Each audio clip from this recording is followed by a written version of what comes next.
Assalamualaikum warahmatullahi wabarakatuh. Alhamdulillahirabbil alamin. Asyhadu an la ilaha illallah wahdahu la syarika lah wa asyhadu anna Muhammadan abduhu wa rasuluh. Assalatu wassalamu ala nabiyil karim Muhammadin wa ala alihi wa sahbihi ajma'in. Amma ba'du. Bapak-bapak, Ibu-ibu, alhamdulillah kita bisa berjumpa kembali, bermuajah dan bersilaturahim. Kemudian sebelumnya saya minta maaf karena apa? Karena alatnya terlalu lama Mas gitu. Ngapunten. Saya persepsinya itu masih sama dengan kajian di pondok. Kalau yang di pondok itu mulainya pukul 7 begitu. Ya tadi saya setengah 7 itu saya ke pondok dulu ngambil rol. Ya harusnya bisa tepat waktu kalau memang ini ya. Mohon maaf sekali, insyaallah bulan depan sama tidak telat lagi. Ya. Kemudian salam dan salam semoga kita senantiasa kita lantunkan kepada Rasulullah SAW, dan mudah-mudahan dengan itu dan dengan mentaati serta mencintai beliau SAW kita bisa diberi anugerah oleh Allah, ya, yaitu syafaat dari Rasulullah SAW. Baik, hadirin sekalian yang semoga dirahmati Allah, bapak-bapak, ibu-ibu, mas-mas, mbak-mbak dan adik-adik, setelah mendengarkan lantunan yang begitu merdu dan fasih dari Mas Jibril, alhamdulillah, mudah-mudahan bisa tingkatkan lagi dan menjadi hafiz yang mendapat sanad begitu, dan tidak hanya satu riwayat tetapi bisa 20 riwayat. Ya. Hadirin rahimakumullah, untuk pagi ini kita akan meneruskan kajian kita terkait dengan adab, akhlak begitu, atau pendidikan. Tapi kemarin kita baru membahas sampai kepada ibadah, ya, atau kajian pembukaan, dan sudah sampai pada proses. Kita tahu yang namanya ibadah oleh para ulama itu disimpulkan terbagi menjadi 3, yaitu niat sepertiga pertama, kemudian sepertiga kedua adalah tujuan proses, kemudian sepertiga yang ketiga adalah tujuan, ya. Dan ketiga-tiganya harus ada ketika kita ingin supaya ibadah atau amalan kita dihitung sebagai ibadah oleh Allah Subhanahu wa Ta'ala. Niat kemarin kita sudah bahas. Niat sudah terkandung di sana nilai arah, dimensi arah, kemudian juga hasil dan nilai. Dan saya ingatkan lagi pada diri saya dan panjenengan semuanya, hasil di sini adalah lebih condong pada hasil di akhirat.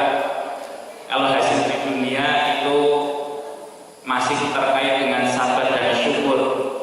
Kita usaha maksimal, belum tentu Allah memberikan sesuatu yang sesuai dengan kehendak kita. Tetapi hasil yang pasti dan maksimal itu adalah ketika kita mendapatkannya di akhirat.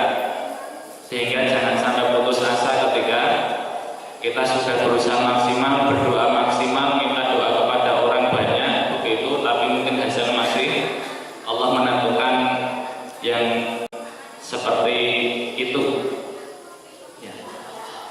Kemudian indikasi dari niat ikhlas, ya, karena niat harus ikhlas, diusahakan di sana ada rencana, kemudian sungguh-sungguh melakukannya, dan dengan keduanya itu mudah-mudahan Allah memberikan kepada kita taufik berupa hasil yang maksimal, ya.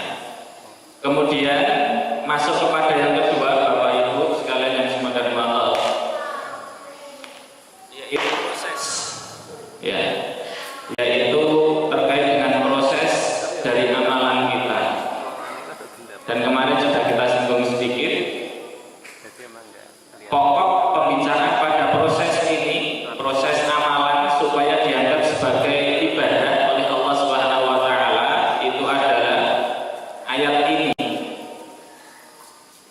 billahi minasyaitonir rajim. Qul in kuntum tuhibbunallaha fattabi'uni yuhibbukumullahu wa yaghfir lakum dzunubakum wallahu ghafurur rahim. Ali Imran ayat ke-31. Ya, kita lihat langsung karena kemarin sudah. Qul in kuntum tuhibbunallaha, jika kamu ini benar-benar mengaku cinta, benar-benar mengaku cinta kepada Allah Subhanahu wa taala, maka yang harus kamu lakukan adalah ittiba. Ittiba sebagaimana panjenengan pirsa bahwasanya ittiba adalah mengikuti segala macam ajaran dan teladan dari Rasulullah Shallallahu Alaihi Wasallam. Itu ittiba yang sering kita lawankan dengan bid'ah. Karena ajaran Rasulullah itu banyak, maka di situ nanti akan kita lihat akan terkait dengan ilmu.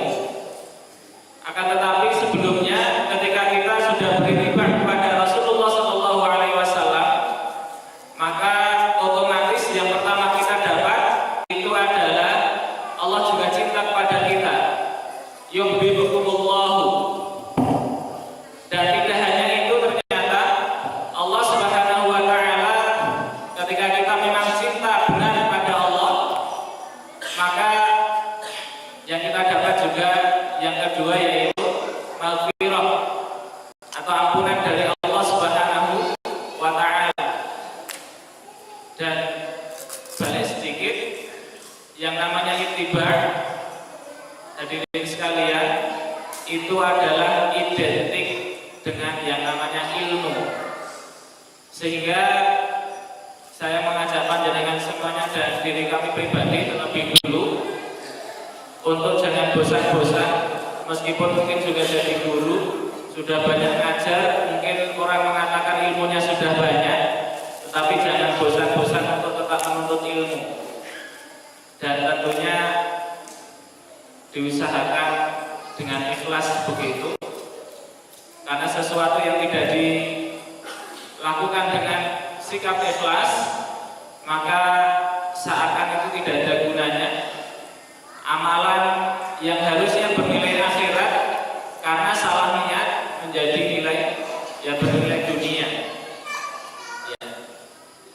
Lantas sepertiga yang ketiga nomor yaitu tujuan.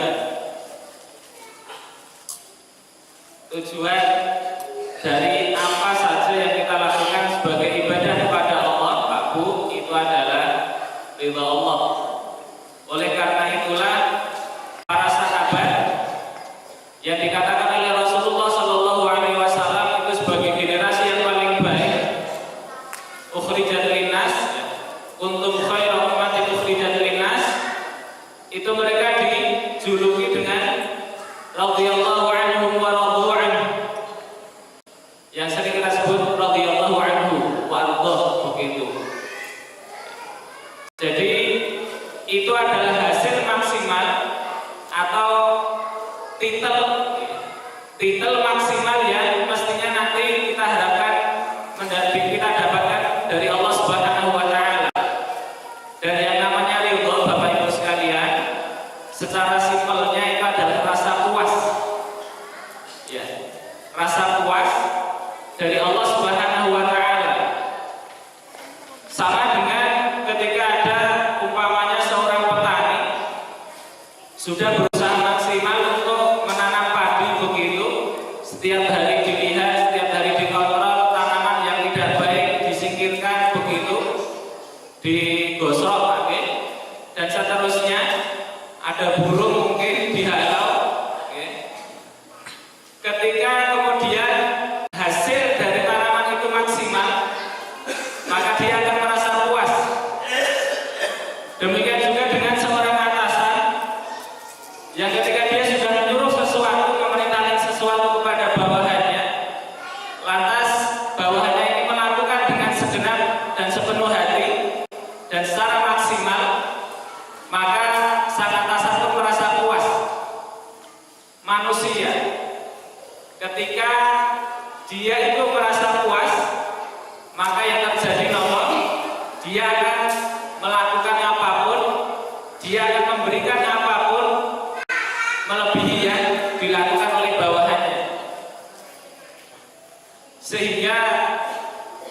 kalau kita bandingkan, maaf, tidak bisa kita bandingkan ya. Itu manusia saja seperti itu, begitu. Apalagi Allah Subhanahu wa Ta'ala. Umpamanya pernah saya ketemu seorang tukang pijat dan seorang terapi center itu.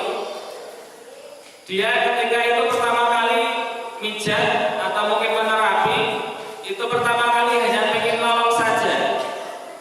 Ada seorang yang menderita stroke umpamanya, dia berbuat kemana-mana tidak bisa, sudah maksimal berusahanya tetapi ternyata belum sembuh. Nah, ketika ketemu dengan orang ini, maka setelah diterapi, setelah diurut beberapa kali, ternyata sudah ada perkembangan. Itu belum sembuh maksimal, belum pulih, tetapi apa? Ngapunten, imbalan yang diberikan itu jauh dibandingkan imbalan yang biasanya diterima. Itu karena puas, dan itu manusia. Apalagi Allah Subhanahu wa Ta'ala. Ya. Baik, hadirin sekalian yang semoga dirahmati Allah, untuk pembahasan tentang ibadah hanya sampai situ. Oke. Kemudian mudah-mudahan kita bisa mendapatkan ridho dari Allah Subhanahu wa Ta'ala dengan niat yang ikhlas tadi. Kemudian menentukan tujuan yang benar, yaitu ridho Allah, dan prosesnya pun sesuai dengan ittiba ya pada Rasulullah Shallallahu Alaihi Wasallam. Sehingga mudah-mudahan dengan demikian kita bisa memantaskan diri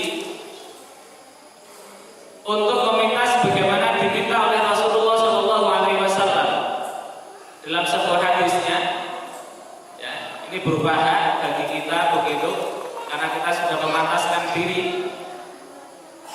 Dikatakan fil jannati mi'atu darajatin ma baina darajataini kama baina as-sama'i wal ardh wal firdaus a'laha darajatan wa minha tafajjaru anharul jannati arba'an wa min fawqiha yakunul 'arsy fa idza sa'altumullaha fasalul firdaus. Jadi kalau orang menganggap orang-orang hebat itu seseorang yang visioner, jangkauan pandangannya jauh sekali, ternyata kita sudah diajarkan oleh Rasulullah untuk memandang sesuatu ya sudah melampaui ya biasanya, seperti menikah. Beliau Shallallahu Alaihi Wasallam mengatakan di surga itu ada 100 tingkatan, dan kita belum bisa bayangkan sama sekali berapa luasnya, nikmatnya seperti apa, setiap tingkatan seperti apa begitu. Apakah di setiap tingkatan itu masih ada tingkatan-tingkatan kecil? Nah, antar tingkatan itu sama dengan langit, jarak antara langit dan bumi. Dan surga Firdaus itu adalah surga yang tertinggi. Darinya mengalir ke 4 sungai surga, kemudian di atasnya langsung itu adalah arsy Allah berada. Lah ini yang saya katakan visioner, ya, jangkauan pandangannya jauh sekali Rasulullah Sallallahu Alaihi Wasallam. Maka jika engkau meminta sesuatu kepada Allah, maka mintalah surga Firdaus. Ini kalau kita ibaratkan sama dengan seorang murid yang dia itu mengusahakan dengan maksimal untuk mendapatkan nilai 100. Ya. Ketika dia sudah berusaha dan mempunyai tujuan 100 tadi, nilai 100, maka dia akan berusaha dengan maksimal, mati-matian. Kalau nilainya tidak 100, jatuh-jatuhnya pinten Bu? Mungkin 90 atau 80. Beda dengan orang atau anak yang hanya punya target, wah yang penting saya lulus dapat nilai 60 atau 70. Maka otomatis ya maksimal dia akan dapat seperti itu, kemudian ya turun. Bisa turun 60, 40, bahkan bisa 30. Sehingga dengan demikian kita di sini diajarkan oleh Rasulullah Sallallahu Alaihi Wasallam untuk mempunyai tujuan yang atau impian yang tinggi atau besar.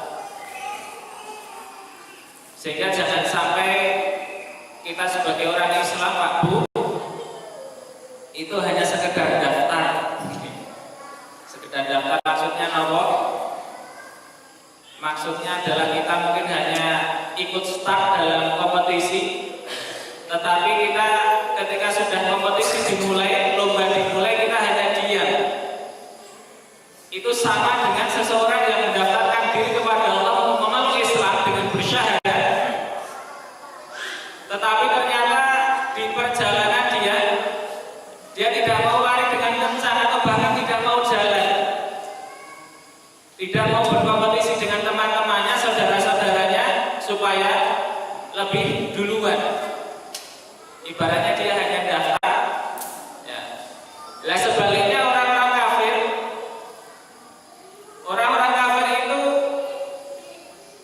meskipun larinya kencang sekali, meskipun mungkin dia umpamanya startnya di belakang, kemudian larinya kencang dan nomor 1 ketika sampai ke garis finish, tetapi oleh panitia tidak akan dianggap sebagai juara. Ya. Oleh panitia sejak awal sudah didis, tidak dianggap sebagai peserta lomba. Kenapa? Karena nggak daftar. Ya. Mereka tidak bersyahadat. Bill Gates itu sinten Bu? Ya, itu dia menyumbang ke yayasan-yayasan sosial itu miliaran dolar begitu. Tapi itu tidak dihitung sama sekali. Orang yang punya keahlian apapun kemudian bayarnya tinggi, umpamanya orang banyak memuji, tapi di sisi Allah tidak ada nilainya karena dia tidak daftar bersyahadat begitu, tidak mengucap asyhadu an la ilaha illallah wahdahu la syarikalah wa asyhadu anna muhammadan abduhu wa rasuluh. Sehingga alhamdulillah Allah menentukan kita, mentakdirkan kita menjadi orang Islam bahkan mungkin sejak bayi, dan tugas kita lah, kewajiban kita untuk bisa menjaganya. Ya. Selesai. Iya oke Pak. Moga diunjuk di rahap ini. Oke. Nah sekarang kita masuk ke materi inti. Kalau tadi pembukaan umum, sekarang masuk materi inti, tetapi masih pembukaan.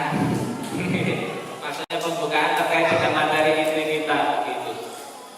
Ya baik hadirin sekalian yang semoga dirahmati Allah, Mas Jibril dan kawan-kawan, yang semoga menjadi anak-anak soleh solihah, hafid-hafidhah, luar dalam begitu.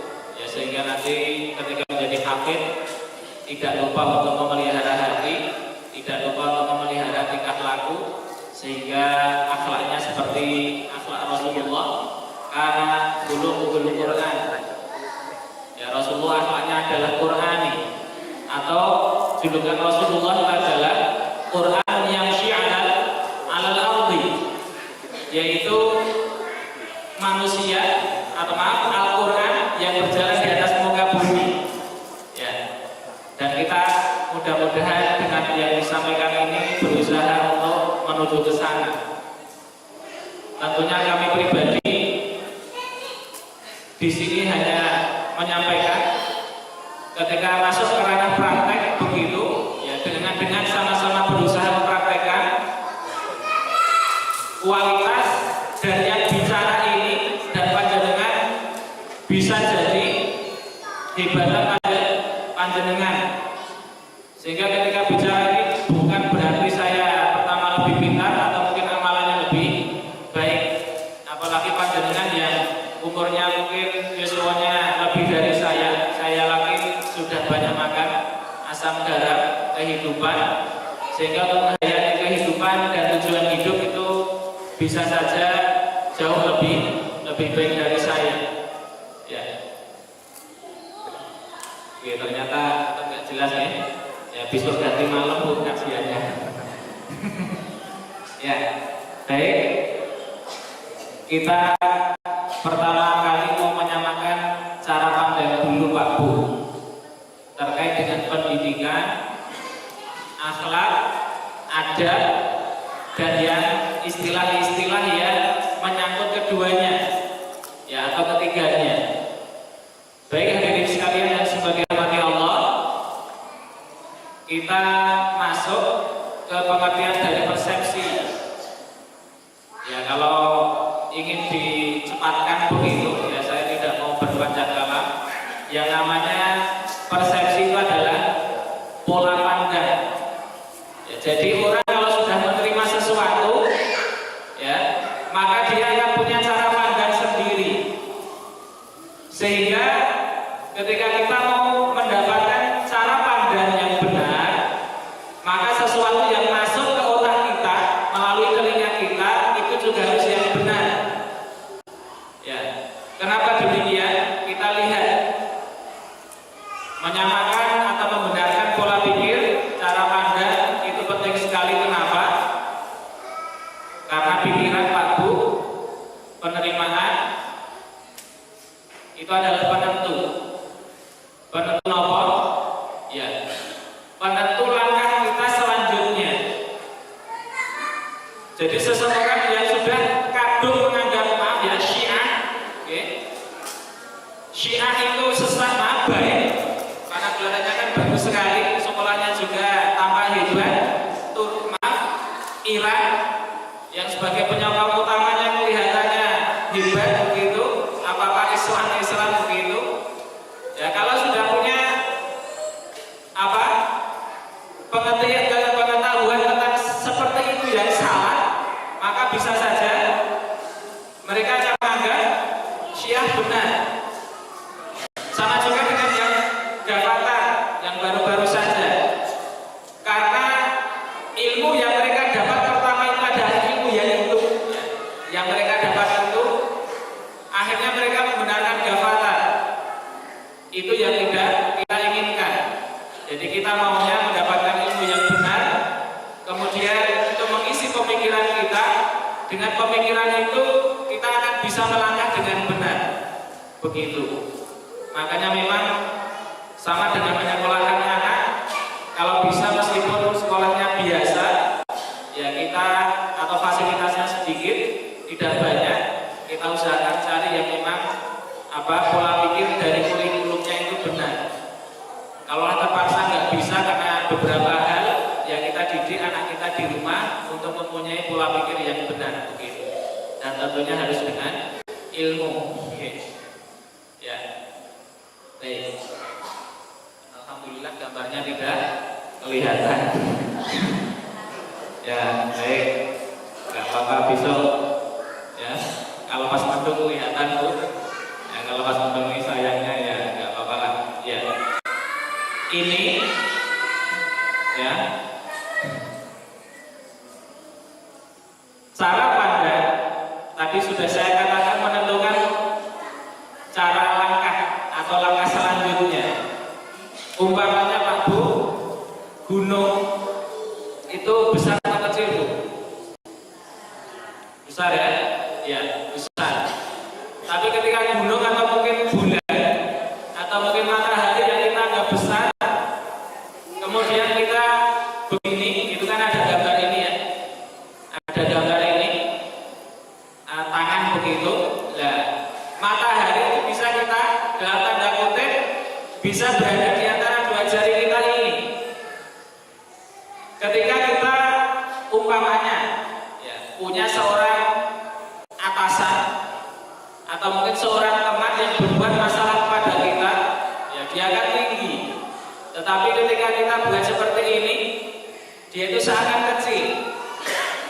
Dengan begitu kita paham bahwasanya dia masih makhluk Allah dan dia juga punya salah, dia juga punya banyak kekurangan, sehingga siapapun dia, kita tidak perlu takut kepada dia. Ya, yang ada mungkin menghormati. Ya. Sehingga sama juga dengan ketika mendapatkan masalah yang kelihatannya begitu besar, maka anggap saja masalah itu bisa kita genggam dengan tangan kita, sehingga ketika melangkah untuk mencari solusi itu kita akan menjadi ringan. Ya, intinya adalah pada langkah yang ringan itu.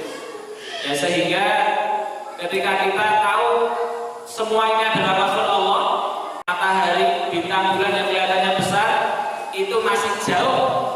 Ya, tidak ada apa-apanya dari Allah Subhanahu wa taala yang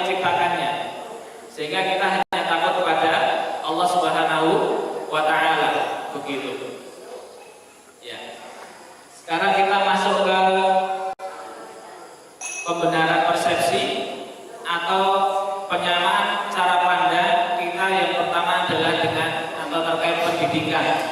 Ya. Pendidikan yang sering kita terjemahkan dengan tarbiyah. Ya. Pengertian tarbiyah atau pendidikan, Bapak Ibu sekalian dan mas-mas, mbak-mbak dan adik-adik yang semoga dirahmati Allah, pengertiannya aslinya banyak, tetapi saya ambil intisari yang memang sudah dirangkum oleh beliau Syekh Muhammad Nur Swaid, Abdul Hafid Swaid begitu, dalam bukunya Manhaj At-Tarbiyah Nabawiyah Al-Tifli. Beliau menyampaikan bahwasanya yang namanya tarbiyah itu adalah amaliyatu bina'i tifli syai'an fa syai'an ila haddit tamami wal kamal. Jadi yang namanya pendidikan menika adalah amaliyah, sebuah proses bina'i tifli, pembangunan pribadi seorang anak, syai'an fa syai'an, sedikit demi sedikit, ila haddit tamami wal kamal, sampai pada tahap sempurna. Ya, sempurna insani, sempurna dari segi manusia. Nanti kita lihat. Ya, yang pertama kata amaliyah atau proses. Yang namanya proses, tentunya kita sudah ada di benak kita yang namanya proses itu butuh waktu. Proses seseorang anak menjadi dewasa itu juga butuh waktu. Ketika kita umpamanya sudah umur 60 dengan pengetahuan yang luar biasa, itu juga merupakan proses dan bisa saja bertambah, dan itu juga butuh waktu. Pengajian yang awalnya hanya disampaikan hanya 1 jam atau bahkan kurang, proses pembuatannya juga butuh waktu, ya, butuh tenaga, kemudian juga butuh yang lainnya. Itu baru kumpulkan, kemudian nanti diringkas supaya disampaikan agak lebih mudah begitu. Jadi semuanya perlu proses. Kemudian amaliyatu bina'i tifli. Di sini beliau Syekh Muhammad Nur Swaid ini beliau menggunakan kata bina yang artinya membangun. Kenapa kok digunakan kata membangun? Beliau menjelaskan bahwasanya yang namanya membangun itu adalah wujud dari sebuah totalitas, wujud dari kerja yang sepenuh hati, wujud dari sebuah kegiatan yang sudah terukur dan ketelitian. Di situ pun juga ada kepengawasan dan dilakukan secara kontinu terus menerus. Kita tidak bisa bayangkan masjid ini ya kan dibangun ya sami. Jadi kita persepsikan sama dengan masjid ini umpamanya. Kita tidak bisa bayangkan seandainya yang membangun atau tukangnya itu tidak tahu cara bangun pertama, atau mungkin sudah tahu cara bangun tetapi mungkin tidak ada yang ngawasi. Kemudian akhirnya nopo ketika menata seenaknya, ketika datang untuk kerja seenaknya, pergi seenaknya, kita tidak bisa bayangkan dengan pola kerja seperti itu, apalagi mungkin adonannya dari semen serta batu-batuan itu, mungkin juga labur, itu kita tidak bisa bayangkan kalau mereka melakukannya seenaknya tanpa ada ukuran, tanpa pengawasan. Ini mungkin tidak akan jadi. Kalaulah jadi mungkin pondasinya mungkin tidak terlalu dalam, akhirnya kena gempa sedikit ambruk, atau mungkin memang bisa jadi kelihatan besar tetapi ternyata batu batanya tidak tertata dengan baik, polesannya tidak bagus dan seterusnya. Makanya beliau menggunakan kata bina, membangun. Ya. Dan di situ pula ketika kita mendidik anak, seakan kita membangun kepribadian dia. Ya. Kemudian yang di sini itu anak. Jadi proses pembangunan pribadi seorang anak, syai'an fa syai'an, sedikit demi sedikit, di sini memberitahukan kepada kita bahwasanya pendidikan Pak Bu itu butuh waktu pertama tadi, kemudian yang kedua adalah setahap demi setahap. Anak yang sedang lari-lari itu aslinya mereka adalah orang-orang besar. Ya, amin. Orang-orang besar.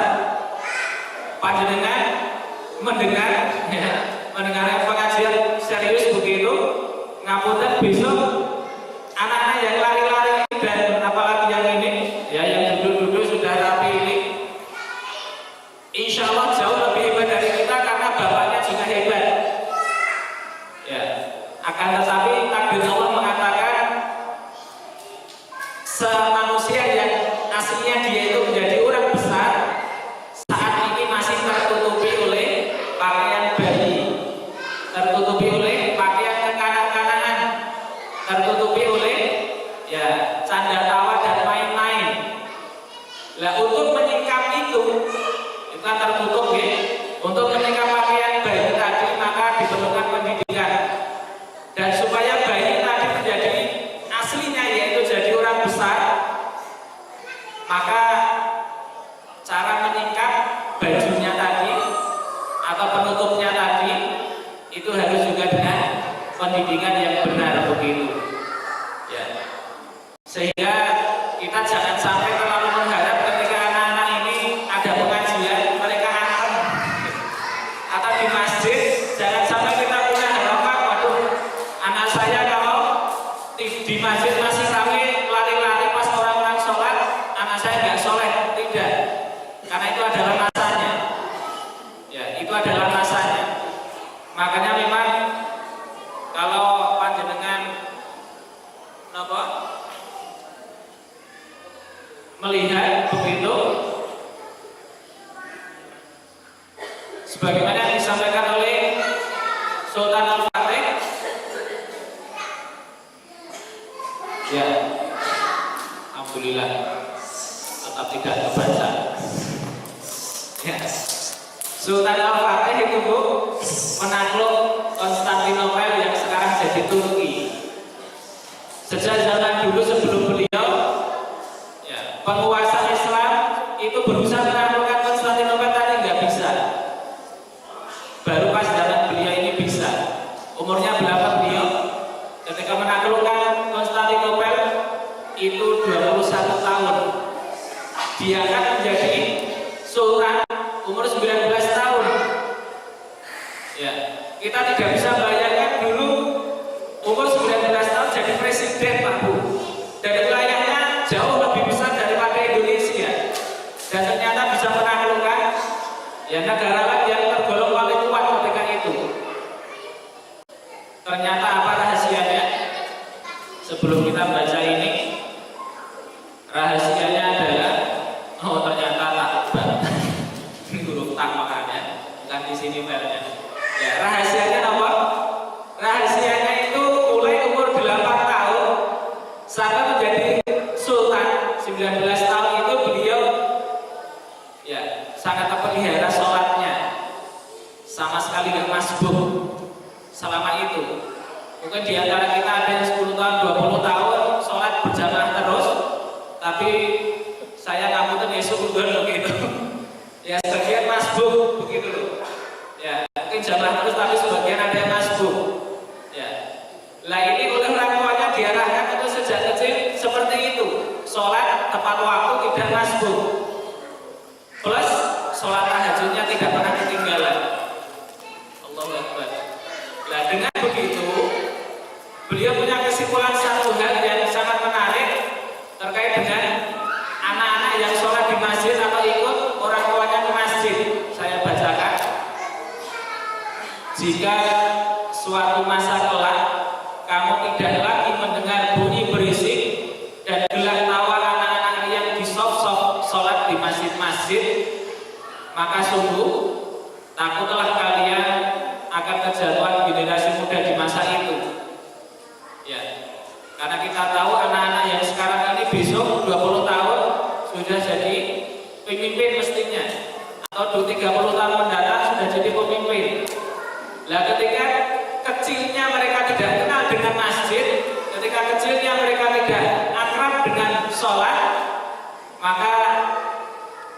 dia akan jauh dari agama. Ketika menjadi pemimpin, agamanya ditinggalkan, sholat dilalaikan, dan seterusnya. Akhirnya terjadi mungkin gonjang-ganjing yang mungkin sekarang ada di Indonesia. Pelaku hukum, penegak hukum malah melanggar hukum, dan seterusnya. Itu sehingga saya menganjurkan dan menekankan pada diri saya serta pada dengan semuanya untuk ya senantiasa mengajak anak-anaknya untuk sholat.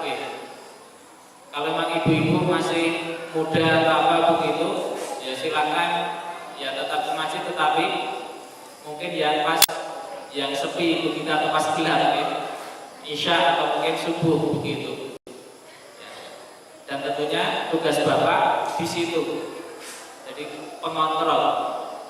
Ya, kalau saya pribadi ngapunten, anak istri itu saya bawa ke masjid wajib, istri sama anak, istri itu wajibnya pas isya sama subuh. Kenapa demikian? Karena yang kecil itu untuk ke masjid masih agak sulit. Akhirnya ya kalau sendirian di rumah kan nggak akan berani dan nempel terus sama bone ya. Akhirnya dia pun ikut. Ya, seperti tadi pagi umpamanya ngopol, bangun tengahnya sulit. Dan memang harus seperti itu. Karena memang sholat itu balasannya besar dan tidak bisa kita bayangkan. Akan tetapi apa? Ya kalau balasannya kecil, ya kalau sholat itu kecil, maka balasannya nggak mungkin tinggi, yaitu surga itu tidak mungkin. Balasannya apa Pak Bu? Mungkin mobil, mungkin rantang, mungkin hadiah-hadiah kecil begitu. Ya, tetapi karena sesuatu yang besar itu saking besarnya dan belum kelihatan, akhirnya orang-orang seakan nggak terlalu peduli. Bahkan ada seorang bapak yang beranggapan lah besok juga paling sadar kayak saya, gitu. Ada. Wah besok, ya yang penting sekarang dia tidak nakal, nggak sholat nggak apa-apa. Besok paling juga sadar, tidak. Ya, di sana nanti ada unsur apa? Unsur teladan dan ada unsur kontrol, ya pengawasan dan seterusnya. Dan insya Allah akan kita pelajari. Ya, sudah kerja belakang Bu ya. Alhamdulillah ya kita tambah sedikit sekali. Jadi sebuah proses pendidikan yang pertama dia adalah proses pembangunan pribadi anak. Ya proses butuh waktu. Kedua, ketiga yang namanya pendidikan bertahap. Anak kecil ini nggak boleh diajari yang tidak sepantasnya begitu. Ya. Kemudian yang ketiga, yang keempat adalah proses pembangunan tadi diusahakan mencapai pada tahap yang sempurna. Sempurna manusiawi. Jadi sempurna ada dua, ya, al-kamal al-ilahi dan al-kamal al-insani.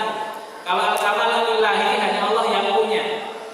Kalau al-kamal insani, ya, menikah dikatakan oleh Syekh Muhammad ini bahwasanya seorang anak yang pendidikan atau hasil pendidikannya sudah maksimal atau sempurna, itu adalah tahapan ketika seorang anak melakukan kesalahan bisa langsung sadar dengan sendirinya. Jadi sadar itu secara mandiri, tidak perlu lagi ada yang mengontrol dari luar atau mungkin memarahi atau menegur dari luar. Nah, setelah dia sadar, kemudian dia dengan mandiri juga bisa memperbaiki diri. Itu tahap sempurna dari pendidikan. Karena memang manusia tidak pernah tidak salah. Ya. Sehingga ketika seorang anak yang salah atau seorang manusia yang salah dan dia bisa langsung sadar memperbaiki diri, itulah sempurnanya manusia. Dan harus mandiri. Dan di situ juga butuh ilmu dan proses yang panjang sekali. Makanya kalau diibarat kata anak seumur berapa mungkin 35 atau 36 seperti saya, kok ternyata perilaku maka dia hasil pendidikannya belum maksimal, makanya harus perlu dikontrol sama istrinya, dikontrol sama bapak ibunya umpamanya. Ya apalagi mungkin sejak kecil saya sudah keranjingan nonton film. Ya dulu pas awal RCTI ada itu saya ingat sekali, film-filmnya masih ingat sampai sekarang. Judulnya, ceritanya itu masih ingat. Ya, karena bapak ibu ketika itu belum paham terkait dengan, belum terlalu paham terkait dengan pendidikan karena masih kesulitan ekonomi begitu. Ya, mungkin demikian yang bisa kami sampaikan untuk saat ini. Dan harapan saya pertama, mudah-mudahan besok saya tidak telat lagi di waktu ya. Kemudian yang kedua, mudah-mudahan apa yang kami sampaikan bisa bermanfaat, barokah untuk diri kami pribadi dan keluarga serta panjenengan sekeluarga dan masyarakat pada umumnya. Dan mudah-mudahan ini adalah ilmu yang benar dan disampaikan serta didengarkan dengan penuh keikhlasan sehingga nanti akan masuk ke hati, kemudian merasuk kepada seluruh anggota badan kita untuk kita lakukan dan praktekkan begitu. Mungkin demikian dari kami. Kami kembalikan kepada Pak D. Saparno. Sampai lupa namanya ya, karena telat ini. Oke, kemudian, jazakumullah apapun